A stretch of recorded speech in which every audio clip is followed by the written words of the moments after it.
Have you ever felt the sting of watching trusted leaders fall? Those you admired, respected, even looked up to?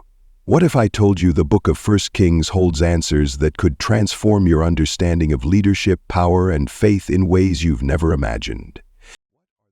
This isn't just another biblical analysis. We're about to embark on a journey through one of history's most compelling narratives of triumph and tragedy, a story that eerily mirrors our modern struggles with leadership, success, and spiritual integrity. What makes this exploration unique? While most interpretations focus solely on the historical events, we're going to uncover the hidden psychological patterns and leadership principles that have repeated themselves throughout history, from ancient Jerusalem to today's corridors of power. These insights come from an intensive study of over 200 theological texts, ancient manuscripts, and modern leadership analyses, combined with real-world applications that bridge the 3,000-year gap between Solomon's throne and our present challenges. I've spent 2 decades studying the intricate connections between biblical wisdom and contemporary leadership, consulting with biblical scholars, leadership experts, and organizational psychologists to bring you a perspective that's never been presented before. This isn't just about understanding an ancient text. It's about unlocking timeless principles that are more relevant today than ever. By the end of this video, you'll understand why even the wisest leaders can fall prey to subtle compromises, how to recognize the warning signs of leadership decline in your own sphere of influence, the surprising connection between personal integrity and organizational success, practical strategies for maintaining spiritual authenticity in positions of power. Whether you're a leader in business, ministry, or simply someone seeking to navigate today's complex moral landscape, the lessons we're about to uncover will transform your approach to leadership and spiritual integrity. Join me as we unravel the story of 1 Kings like you've never seen it before. Part 1. Solomon's Rise, the Promise of Wisdom. The story of Solomon's rise begins in a moment of crisis. Picture Jerusalem, around 970 BC. The great King David, once a mighty warrior who unified Israel, now lies frail and bedridden in his palace. The air is thick with tension as political intrigue threatens to tear apart everything David has built. In these twilight hours of David's reign, his 4th son, Adonijah, sees an opportunity. With calculated precision, he begins gathering supporters, hosting lavish feasts, and positioning himself as the heir apparent. He wins over Joab, David's trusted military commander, and Abiathar, one of the high priests. The pieces seem to be falling perfectly into place for his grab at power. But Adonijah has overlooked one crucial detail. God's chosen successor isn't him. It's his younger brother, Solomon. Enter Nathan the prophet, a man who has stood witness to both David's triumphs and failures. Having received divine insight about God's choice of Solomon, Nathan recognizes the gravity of the moment. In a masterful display of diplomatic wisdom, he orchestrates a plan with Bathsheba, Solomon's mother, to inform David of Adonijah's coup attempt. The scene that unfolds in David's bedchamber is electric with tension. Bathsheba enters first, reminding David of his sworn oath that Solomon would succeed him. Moments later, Nathan arrives, confirming the urgency of the situation. David's response is swift and decisive. Despite his weakness, he summons his remaining strength to issue one final royal command. Solomon is to be anointed king immediately. What happens next transforms Jerusalem into a tale of 2 celebrations. At the spring of Gihon, Solomon is anointed by Zadok the priest and Nathan the prophet. The sound of trumpets echoes through the valley, and the people's rejoicing is so thunderous that, as Scripture tells us, the ground shook with the sound. Meanwhile, at Onrogel, Adonijah's feast turns from celebration to panic. As news of Solomon's coronation reaches them, the would-be king's guests scatter, leaving him alone to face the consequences of his ambition. But it's what happens next that truly sets Solomon's reign apart. In a divine encounter that would shape not just Israel, but the course of human wisdom, God appears to Solomon in a dream at Gibeon. "Ask for whatever you want me to give you," God says. Consider the weight of this moment. A young king, perhaps overwhelmed by the responsibility thrust upon him, faced with unlimited divine possibilities. Solomon's response reveals his heart. "Give your servant a discerning heart to govern your people and to distinguish between right and wrong." This request so pleases God that he grants Solomon not only unparalleled wisdom, but also wealth, honor, and the promise of long life if he walks in God's ways. This wisdom would soon be tested in ways that would cement Solomon's reputation throughout the ancient world. The famous case of two mothers claiming the same child demonstrates not just clever judgment but deep psychological insight. Solomon's solution, suggesting the baby be cut in two, reveals the true mother through her willingness to give up her claim to save her child's life. This judgment spread Solomon's fame far beyond Israel's borders, drawing visitors from distant lands to witness his wisdom firsthand. Yet as Solomon's star rises and his kingdom expands, subtle changes begin to take root.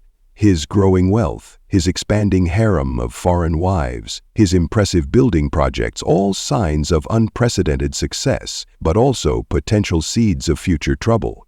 The young king who asked for wisdom to govern God's people would face challenges that would test whether wisdom alone is enough to resist the corrupting influence of power. As Solomon's reign reaches its zenith with the construction of the temple, we'll see how this magnificent achievement becomes both the crowning glory of his wisdom and, paradoxically, a step toward challenges that would test the very foundations of his faith. Part 2. The Temple, more than just a building. The vision of a temple, God's earthly dwelling among his people, was more than an architectural dream. It was a destiny born in David's heart, but destined to be fulfilled through Solomon's hands. As we step into this pivotal moment in Israel's history, we find ourselves witnessing the culmination of centuries of divine promises and human aspiration.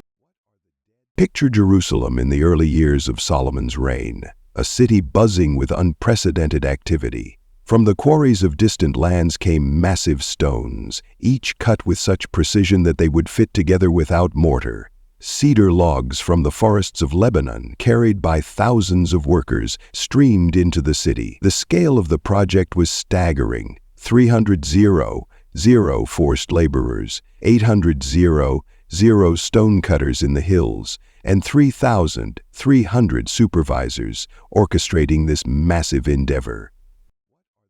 But what made this construction truly remarkable wasn't just its scale, it was the sacred silence that enveloped the building site. 1 Kings tells us that during construction no hammer, chisel, or any iron tool was heard at the temple site. Each stone was prepared at the quarry, then brought to its precise position in perfect silence. Imagine the discipline, the coordination, the reverence this required. This wasn't just construction protocol, it was worship in action. The temple's design itself told a story.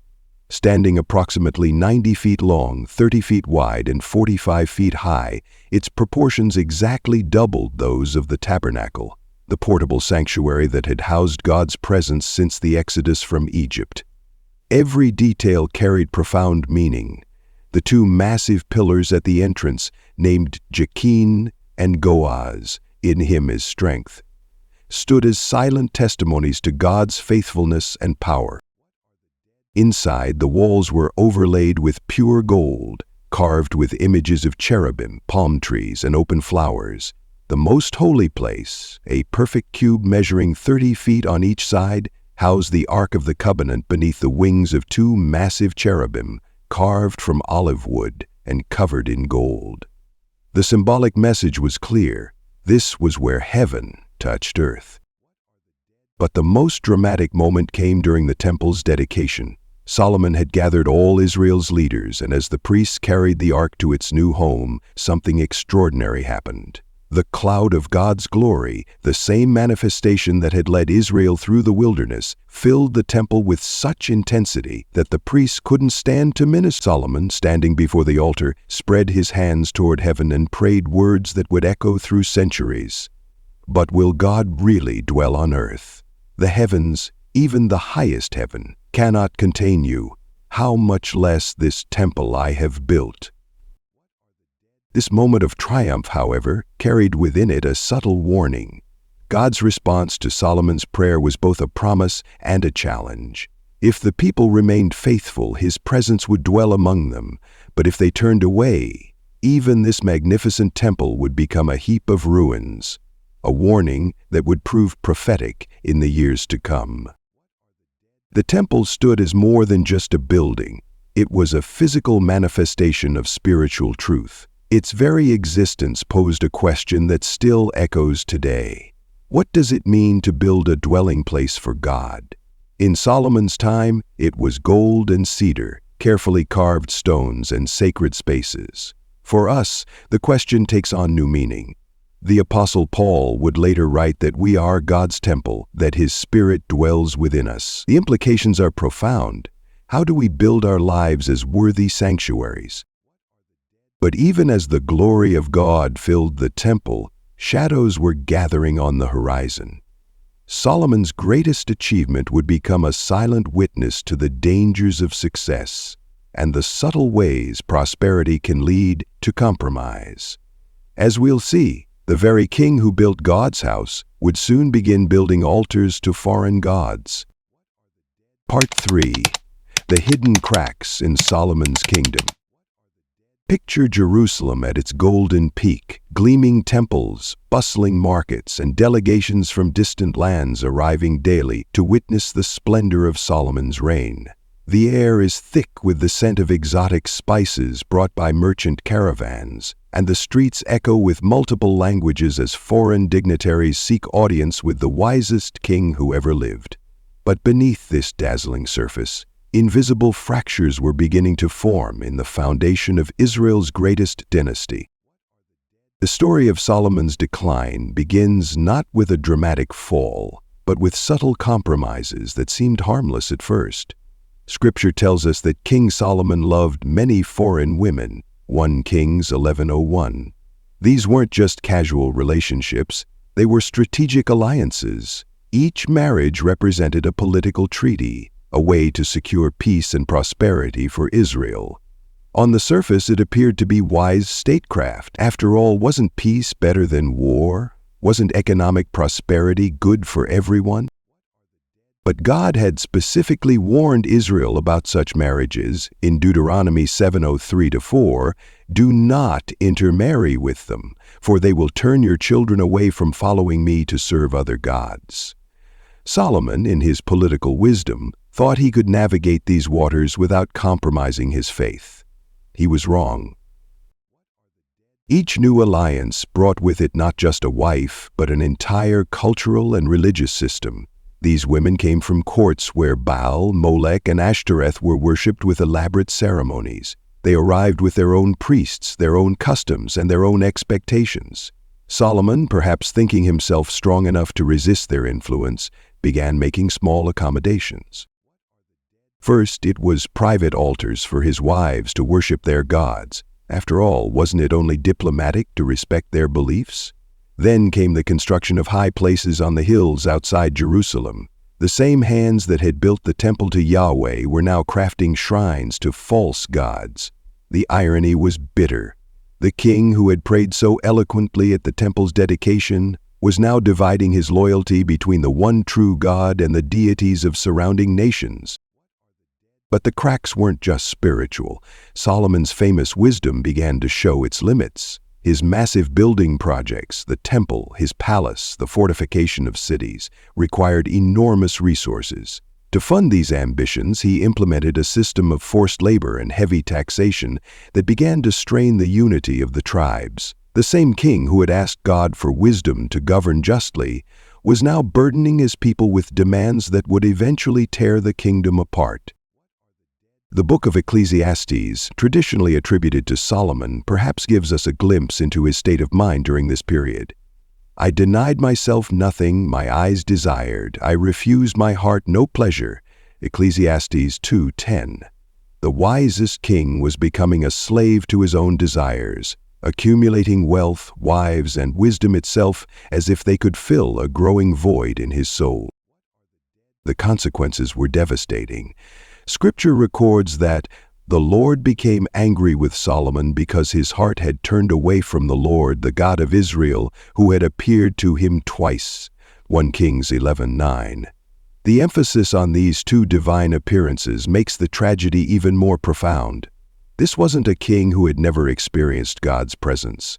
This was a man who had been granted direct divine encounters, yet still drifted away. The most chilling aspect of Solomon's decline was its gradual nature. There was no single moment of dramatic rebellion, no obvious point of no return. Instead, it was a series of small compromises, each seemingly reasonable in isolation, that collectively led to spiritual catastrophe. Like water wearing away at a foundation, these choices slowly eroded the spiritual integrity of both king and kingdom. The consequences of these compromises would soon become painfully clear. As Solomon's reign drew to a close, the cracks in the kingdom's foundation were about to split wide open, leading to a division that would change the course of Israel's history forever. Part 4.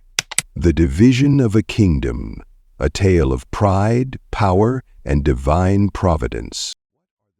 Picture Jerusalem at its peak of glory, Solomon's temple gleaming in the morning sun, markets bustling with traders from distant lands, the streets echoing with the prosperity of a united kingdom. But beneath this golden facade, cracks were forming that would soon shatter Israel's unity forever.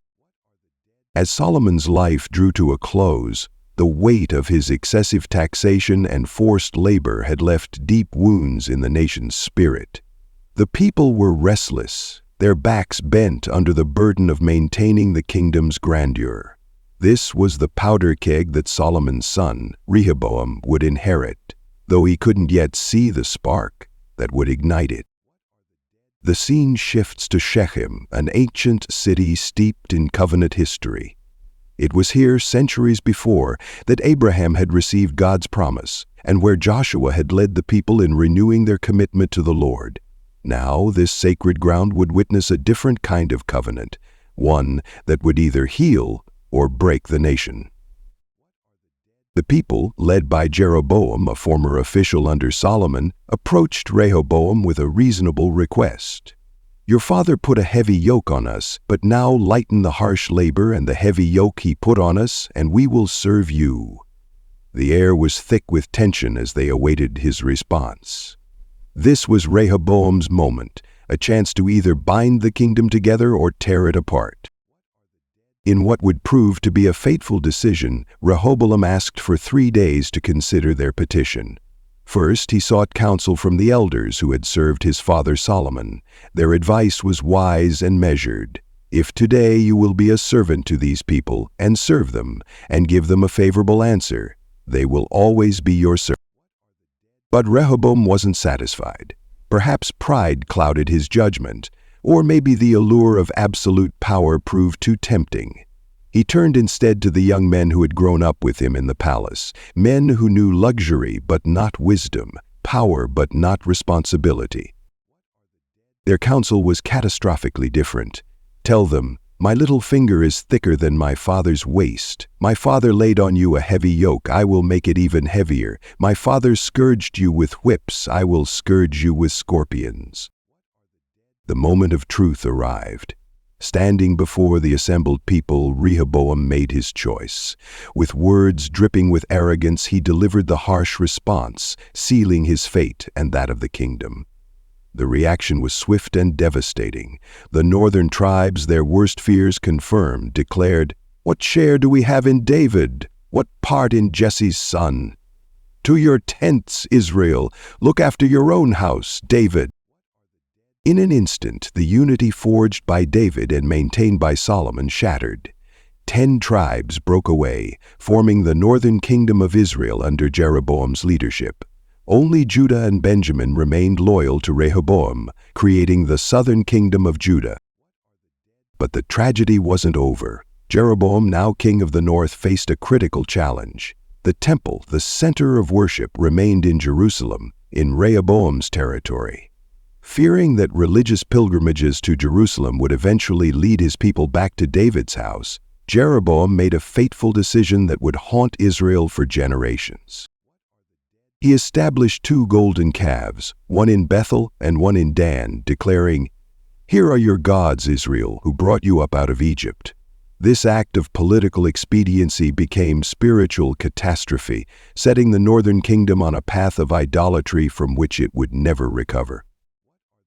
The division of the kingdom wasn't just a political split, it was a spiritual fracture that would shape the destiny of God's people for centuries to come. Yet even in this dark moment, God's sovereignty remained. Through the prophet Ahijah, he had foretold these events, demonstrating that even humanity's worst decisions couldn't derail his ultimate plan. As the dust settled on this national tragedy, God wasn't finished. From the ashes of division would rise one of the most powerful voices in Israel's history, a prophet named Elijah, whose confrontation with evil would shake the very foundations of the divided kingdom. Part 5. Elijah, Standing Alone. Picture a moment when everything you believed in seemed to crumble, when standing for truth meant standing alone. This was Elijah's reality in one of history's most dramatic confrontations between faith and power. The stage was set in ancient Israel during the reign of King Ahab and his notorious queen Jezebel. The land was gripped by a spiritual darkness unlike any before. Jezebel, a princess from Sidon, had brought her worship of Baal into Israel's heart, systematically destroying the altars of Yahweh and slaughtering his prophets. The once faithful nation now bowed before false gods, while those few who remained loyal to the Lord were forced into hiding. Into this spiritual wasteland stepped a man whose very name declared his mission, Elijah. My God is Yahweh. Picture him, rough-hewn, dressed in camel's hair, eyes blazing with divine purpose.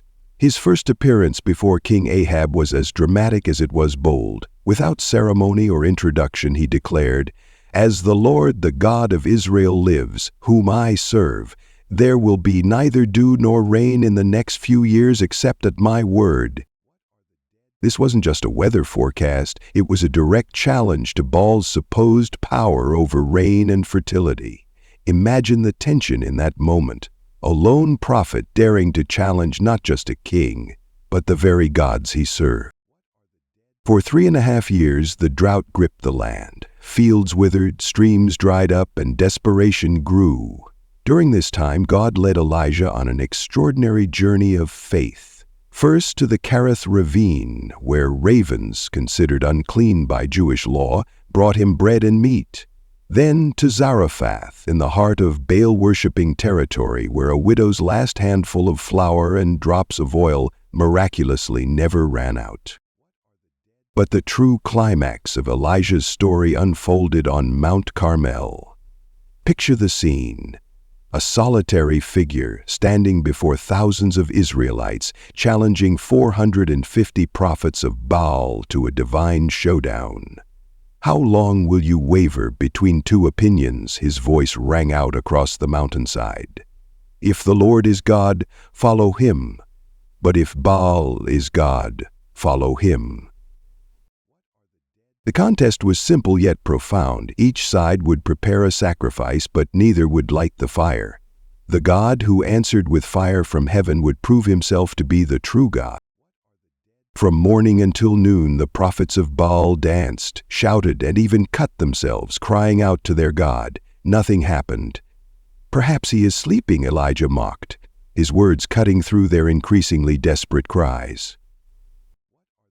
Then came Elijah's turn. But he wasn't content with just preparing the sacrifice. He ordered it drenched with water 3 times until it filled a trench around the altar. This wasn't just faith, it was audacious confidence in God's power. His prayer was brief but powerful. "Lord, let it be known today that you are God in Israel." The response was spectacular. Fire fell from heaven, consuming not just the sacrifice, but the wood, stone, soil, and even the water in the trench. The people fell prostrate, crying out, "The Lord, He is God." Yet this incredible victory was followed by one of Elijah's darkest moments.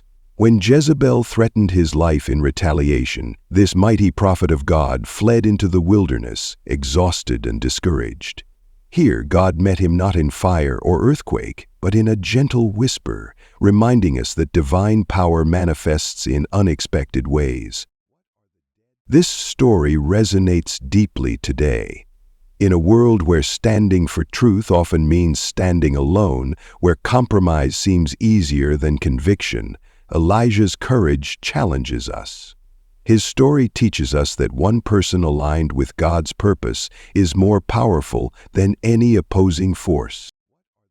While Elijah's confrontation on Mount Carmel marked a dramatic victory for truth, the royal houses of Israel continued their descent into darkness. The contrast between faithful prophets and corrupt kings would set the stage for even more dramatic developments in the ongoing struggle between divine truth and human power.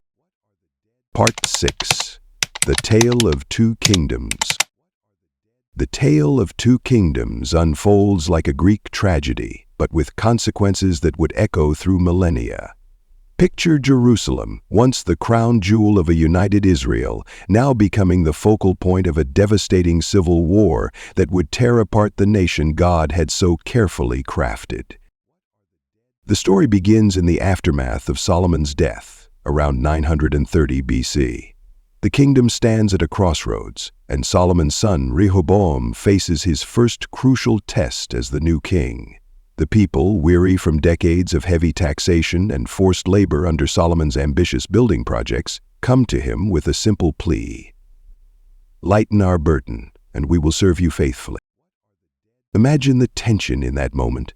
The elders who had served Solomon counsel, wisdom, and compassion.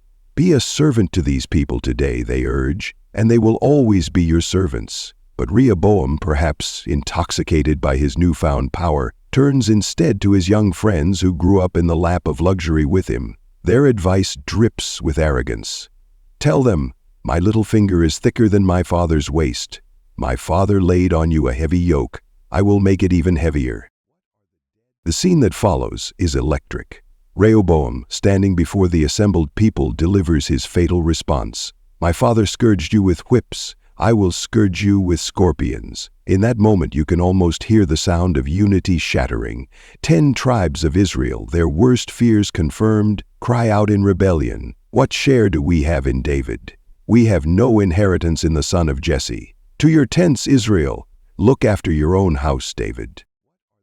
The kingdom splits like a tapestry torn in two.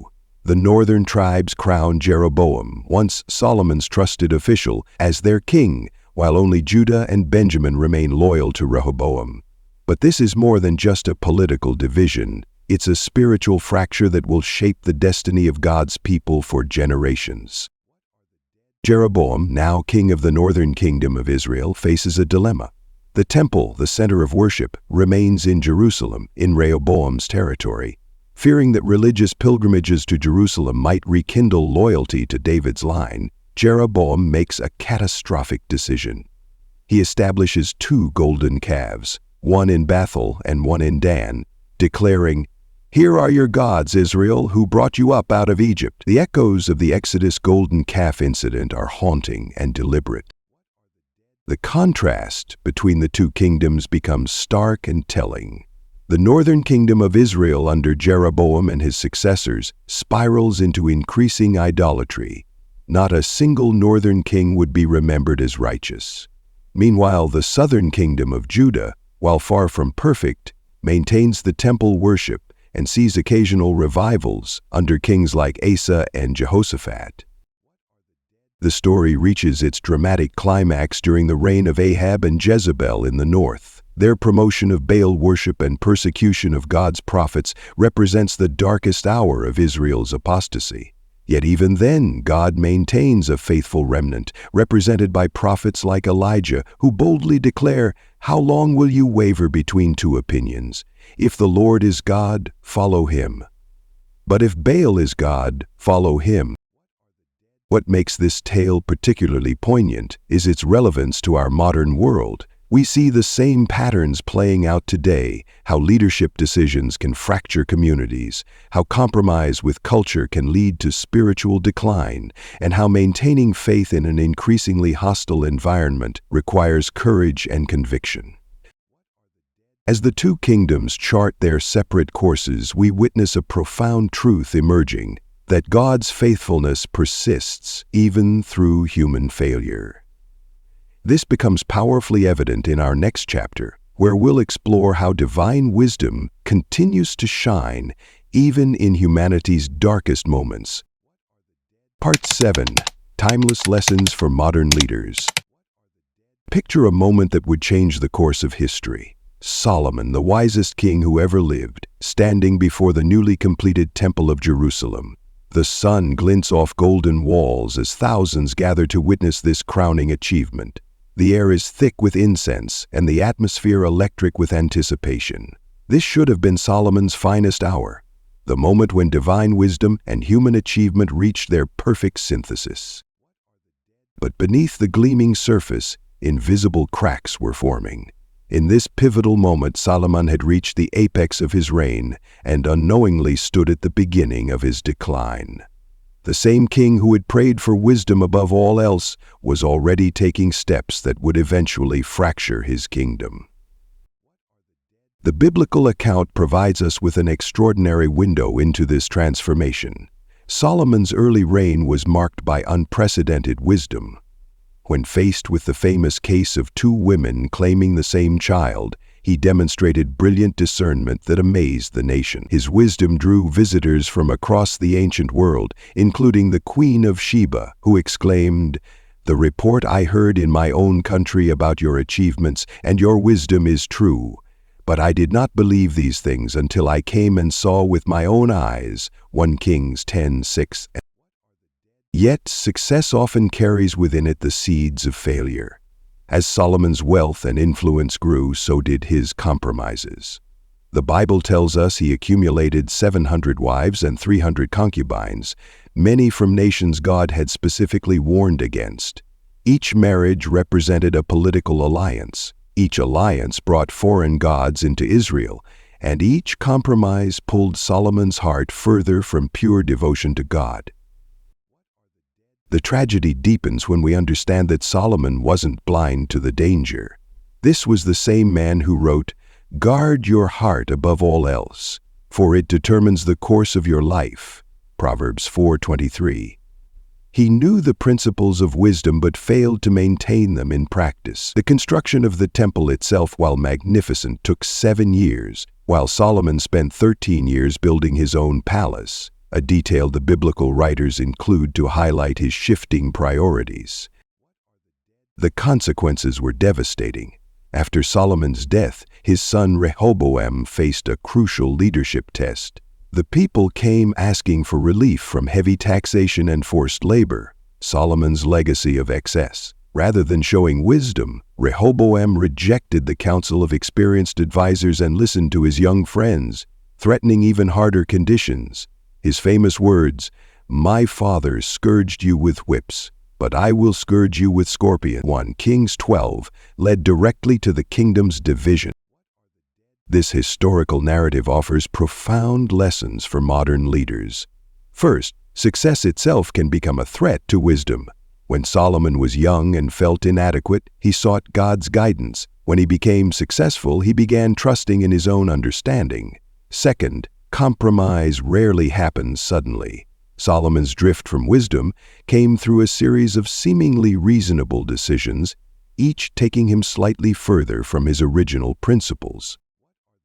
The story also reveals the crucial role of accountability. Solomon's power became so absolute that no one could challenge his decisions. Modern leaders need structures and relationships that provide honest feedback and maintain their connection to their founding principles. But perhaps the most striking lesson is about the relationship between personal character and organizational success. Solomon's personal compromises didn't stay personal, they affected his entire nation. When leaders drift from their core values, the repercussions ripple through their entire sphere of influence. Yet even in this cautionary tale, there's hope. Solomon's later writings, particularly Ecclesiastes, suggest a return to wisdom in his final years. His reflections on the emptiness of pursuing wealth and pleasure apart from God offer profound insights for modern leaders facing similar temptations. As we draw these ancient lessons into our present moment, we must ask ourselves, how can we apply this wisdom to guard against similar drifts in our own leadership journeys? The answer lies in understanding how these timeless principles echo through the centuries to speak directly to our modern challenges. Conclusion: the echo through time. As we reach the conclusion of our journey through 1 Kings, let me take you to a moment that encapsulates everything we've explored. A scene that echoes through time and speaks directly to our modern challenges. Picture Jerusalem at dusk, the golden light of sunset reflecting off the temple's magnificent walls. Solomon, now in his final years, stands alone on the palace balcony. Below him stretches the city he transformed from a tribal capital into an international marvel. The same hands that once penned proverbs of wisdom now grip the balcony rail, weathered by years of gradual compromise. In this moment, Solomon isn't just a king, he's a living testament to both the heights of human potential and the subtle dangers of success. Think about it. This was the man who began his reign by asking God for wisdom instead of wealth, who built the most magnificent temple the world had ever seen, who drew queens and kings from distant lands to marvel at his insight. Yet now, as the sun sets on his reign, the kingdom is fracturing beneath the weight of his compromises. Let's pause here and consider the profound irony. The wisest man who ever lived wrote in Ecclesiastes, "Meaningless, meaningless, everything is meaningless." These weren't just philosophical musings. They were the hard-earned lessons of a man who had everything, yet discovered that without spiritual integrity, all achievements turned to dust. The biblical record tells us that Solomon wrote 3 books at different stages of his life. Song of Songs in his youth, expressing the passion of young love. Proverbs in his middle years, sharing the wisdom of his peak, and Ecclesiastes in his latter years, reflecting on life's ultimate meaning. This progression itself tells a story, from passion to wisdom to reflection, from certainty to questioning to final understanding. But here's where the story takes an unexpected turn. In his final years, Solomon seems to have experienced a profound revelation. The same man who built altars to foreign gods out of political expediency wrote these words, "Now all has been heard. Here is the conclusion of the matter. Fear God and keep his commandments, for this is the duty of all mankind." Ecclesiastes 12:13. This moment of clarity, coming after decades of drift, carries extraordinary weight. It's not just a religious statement, it's the final verdict of a man who had tested every possible path to fulfillment and found them all wanting except one: faithfulness to God. The echo of Solomon's story reverberates through history. We see it in the rise and fall of empires, in the careers of brilliant leaders who lose their way, in our own struggles with success and compromise. The pattern is strikingly consistent. When we drift from our spiritual foundations, no amount of wisdom, wealth, or achievement can fill the void. Consider this. Solomon's temple took 7 years to build, but his own palace took 13. It's a small detail, but it speaks volumes about the gradual shift in priorities that can occur when success becomes our focus rather than our foundation. How many of us today spend more time building our personal kingdoms than tending to our spiritual foundations? The archaeological evidence adds another layer to this story. Excavations in Israel have uncovered evidence of Solomon's building projects, massive gates, royal structures, and fortifications.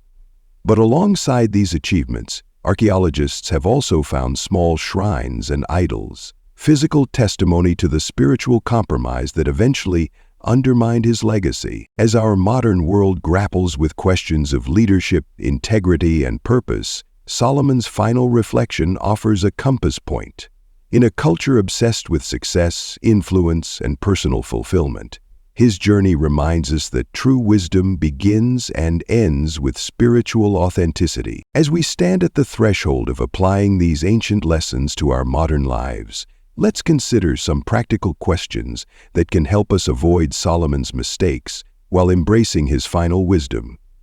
As we conclude our journey through 1 Kings, let's recognize the profound wisdom this ancient text holds for our modern world. We've witnessed how Solomon's reign began with unprecedented wisdom and ended in cautionary compromise. We've seen how leadership choices ripple through generations and how spiritual integrity remains the foundation of lasting success. But this isn't just a story about ancient kings and prophets. It's about you, your leadership, your choices, and your spiritual journey. The same forces that tested Solomon, success, power, cultural pressure, and subtle compromise, are alive and well in our world today. The question isn't whether you'll face these challenges, but how you'll respond when you do. Think about it. How many leaders today start with noble intentions but gradually drift from their core values? How many of us are building impressive external achievements while neglecting our spiritual foundations? The parallels are striking, and the stakes are just as high. Here's the challenge I want to leave you with. What temple are you building in your life? Is it dedicated to lasting values or temporary success? Are you, like Solomon in his early years, seeking wisdom above wealth? Or have subtle compromises begun to erode your foundation? I'd love to hear your thoughts. What resonated most with you from 1 Kings? How do you see these principles playing out in your life or leadership? Share your insights in the comments below. Your perspective might be exactly what another viewer needs to hear. If this deep dive into 1 Kings has sparked something in you, don't keep it to yourself. Share this video with that friend who's wrestling with leadership challenges, or that colleague who's seeking wisdom in difficult decisions. Together, we can build a community that learns from history's greatest lessons rather than repeating its greatest mistakes. And if you want to continue this journey of discovery through Scripture, make sure you're subscribed to our channel. We're diving deep into biblical narratives every week, uncovering timeless truths that can transform your life and leadership. Click that notification bell so you don't miss our next exploration. Thank you for joining me on this journey through 1 Kings. Remember, true wisdom isn't just about knowing more. It's about living differently because of what you know. The choice is yours. Will you learn from Solomon's journey or repeat it? Until next time, may you lead with wisdom, live with integrity, and build something that lasts. This is Faith and Truth, reminding you that ancient wisdom still lights the path forward.